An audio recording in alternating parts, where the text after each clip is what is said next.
સત્ય ન્યૂઝમાં હું જય પટેલ આપ સૌનું હાર્દિક સ્વાગત કરું છું। સમાચારોની શરૂઆત મુખ્ય સમાચારોથી। વલસાડમાં રંગે ચંગે શ્રીજીનું કરાયું વિસર્જન। ધરમપુર 4 રસ્તા પાસેથી દારૂ ભરેલી કાર ઝડપાઈ, પોલીસને જોઈને કાર ચાલક ભાગી છૂટ્યો। વલસાડ પોલીસ હેડક્વાર્ટર ખાતે શ્રી ગણેશ મિત્ર મંડળ દ્વારા રક્તદાન કેમ્પ યોજાયો। અતુલ આમલી ગામેથી 14 વર્ષીય કિશોર ગુમ થતા ચકચાર। પાડીના આમડી ગામે જય અંબે યુવક મંડળ દ્વારા 22મા ગણેશોત્સવની ભવ્ય ઉજવણી કરાઈ। પાડી સામૂહિક આરોગ્ય રેફરલ હોસ્પિટલમાં જાહેર રોડ તરફ બનતા પીએમ રૂમનો વિરોધ, સ્થાનિક રહીશોએ કરી લેખિત રજૂઆત। હવે સમાચારો વિસ્તારથી। વલસાડ શહેરમાં શ્રીજીની ભવ્ય વિસર્જન યાત્રા નીકળી હતી અને ત્યારબાદ અવરંગા નદીમાં શ્રીજીનું વિસર્જન કરાયું હતું। વલસાડ શહેરમાં મોટા ભાગના ગૌરી ગણેશજીની પ્રતિમાઓનું 6ઠા અને 7મા દિને વિસર્જન કરવામાં આવે છે અને અનંત ચૌદશના દિને બાકીની ગણેશજીની પ્રતિમાઓનું વિસર્જન કરવામાં આવે છે। શહેરમાં દર વર્ષની જેમ પરંપરાગત રીતે શ્રીજીનું રંગે ચંગે ભક્તિસભર માહોલમાં વિસર્જન કરવામાં આવ્યું હતું।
गणपति बाप्पा गणपति बाप्पा गणपति बाप्पा मोरिया रे बाप्पा मोरिया रे ओए आ बाजू मोरिया रे बाप्पा अंदर बच्चा महाराज की जय सुनी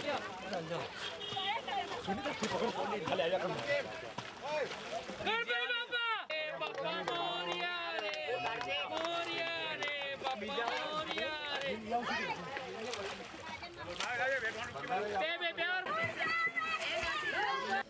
ધરમપુર 4 રસ્તા નજીક વલસાડ રૂરલ પોલીસે વોચ ગોઠવીને મારુતિ કારમાંથી ₹40,000 ની કિંમતનો દમણીયો દારૂ ઝડપી લીધો હતો.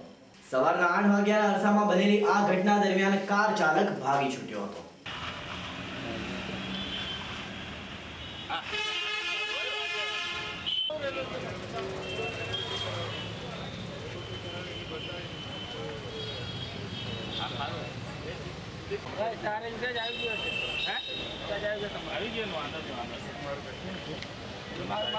વલસાડમાં શ્રીજી વિસર્જનના આગલે દિને પોલીસ હેડક્વાર્ટર ખાતે શ્રી સાંઈ ઉદ્ધવ યોગી ગણેશ મિત્ર મંડળ દ્વારા સ્વૈચ્છિક રક્તદાન કેમ્પનું આયોજન કરવામાં આવ્યું હતું. આ રક્તદાન કેમ્પમાં સવારથી બપોરના 3 વાગ્યા સુધીમાં 75 જેટલી બોટલો રક્ત એકત્ર કરવામાં આવ્યું હતું.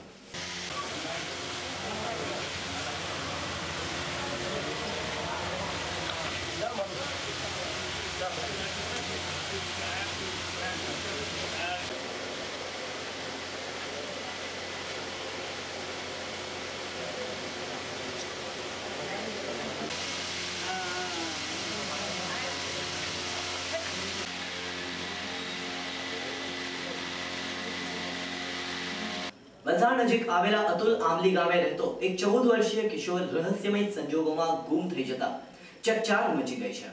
વિગતો મુજબ અતુલ આંબલી ગામે સાયનામાઇડ રોડ સોના એપાર્ટમેન્ટની પાછળ જલારામ નગર અતુલ ખાતે રહેતા સુરેન્દ્રભાઈ વિશ્વકર્માનો 14 વર્ષીય પુત્ર રોહિત ગત તારીખ 4/9/2011 ના રોજ સાંજે 6 કલાકે ક્યાંક ચાલ્યો ગયો હતો. થોડો માનસિક અસ્વસ્થ રોહિતને તેના માતા પિતાએ ભારે શોધખોળ કર્યા છતાં તેનો હજુ સુધી કોઈ જ પત્તો મળ્યો નથી. જે કોઈ વ્યક્તિને ફોટામાં દેખાતા આ બાળક અંગે જાણ થાય કે પત્તો મળે તો તેઓએ તાત્કાલિક આ સરનામા ઉપર જાણ કરવા વિનંતી છે. અતુલ આંબલી સુરેન્દ્ર વિશ્વકર્મા મોબાઈલ નંબર 9978049198.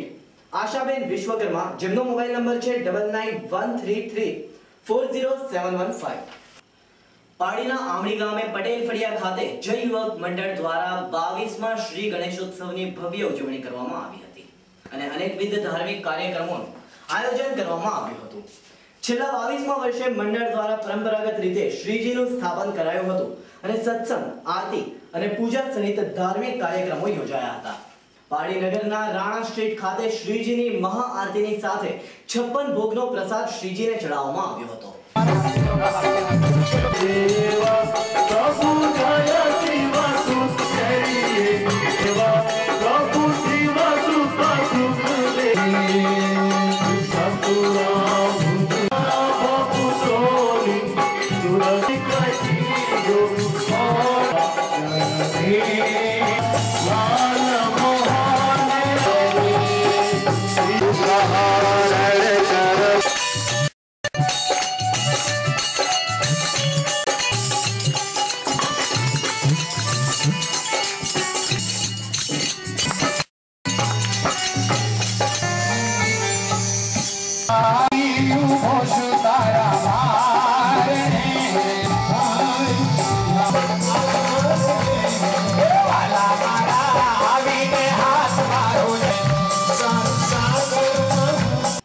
પાડી દમણી જાબા ખાતે આવેલ સામૂહિક આરોગ્ય કેન્દ્રની નવી આધુનિક રેફરલ હોસ્પિટલનું હાલ નિર્માણ કાર્ય ચાલી રહ્યું છે અને 80% કામ પૂર્ણ થઈ ગયું છે.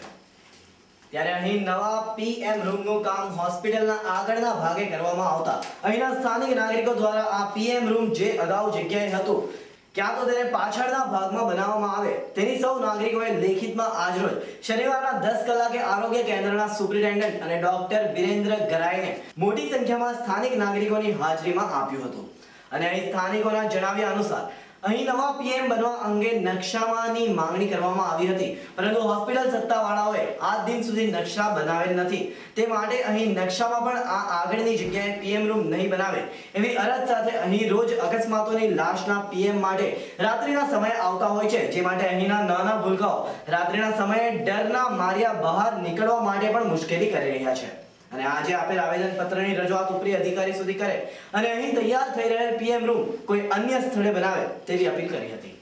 સીએસસી પાડી આ દમણી જાપા વિસ્તારમાં કાર્યરત છે અને લગભગ આશરે 125 વર્ષ જૂનું દાન પેટે આપેલ જર્જરિત મકાનો ડિમોલિશ કરીને ન્યૂ ગુજરાત પેટર્ન હેઠળ 30 પથારીનું ખૂબ જ ઉપયોગી થાય એવી 30 પથારીની હોસ્પિટલનું બાંધકામ લગભગ 80-85% પૂર્ણ થયા છે.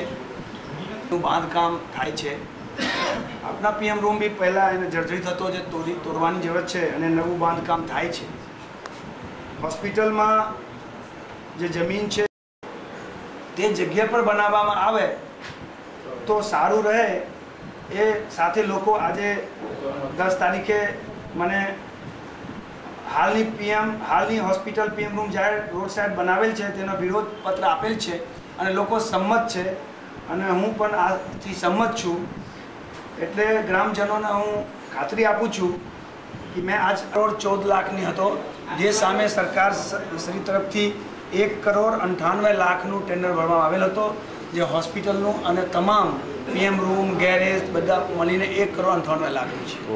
રોજ અમે દમણી કેન્દ્રમાં અહીંયા હાજર છે અને એક આવેદનપત્ર આપવામાં આવેલ છે ડૉક્ટરને, કે એટલા માટે આવેદનપત્ર આપવામાં આવેલ છે કે જે પીએમ રૂમ જે બનાવે છે હોસ્પિટલમાં એ મૂળ નકશામાં એની કોઈ જોગવાઈ નથી અને જે નકશામાં અગાઉ જે પીએમની જોગવાઈ હતી ત્યાં જ અમારી લોકલાગણી જે છે અને ત્યાં જ પીએમ રહેવું જોઈએ એના માટે અમે આવેદનપત્ર આપેલું છે.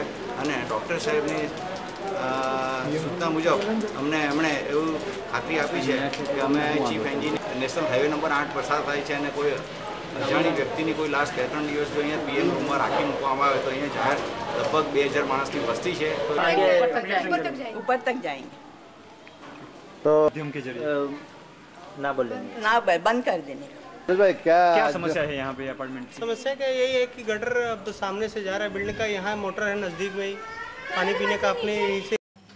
सत्य न्यूज़ पर समाचारों की रफ्तार चाहते ही रहशो तो जोता रहो सत्य न्यूज़, आजादी समाचारों.